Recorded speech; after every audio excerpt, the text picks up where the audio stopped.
တရုတ်ကြီးတွေလက်အိတ်စွပ်ပြီးအပီတွဲနေကြတဲ့ကြက်ချီတောက်တွေကိုအိမ်မှာပဲကိုယ်တိုင်ကိုယ်ကျလှုပ်ရှားကြည့်အောင်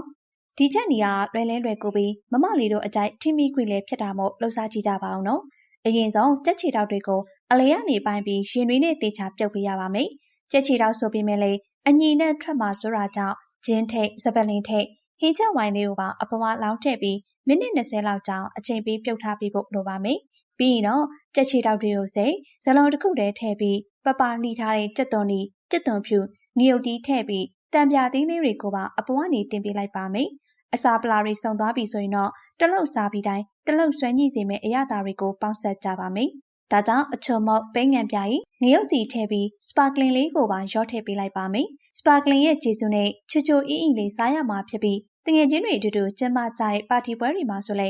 ဒီဟင်းလျာကအတော်လေးပွဲတော်တီလို့ကောင်းတဲ့ဟင်းလျာဖြစ်မှာကတော့သိကြပါရဲ့ရှင်အရသာရှိပြီးအချိန်တူတူနဲ့ချက်စားလို့ရတဲ့ဟင်းလျာချက်နည်းတွေကိုတင်ဆက်ပေးနေတဲ့ကျမတို့ရဲ့ channel ကို like and follow လုပ်ပေးခဲ့ဖို့မမေ့ကြပါနဲ့နော်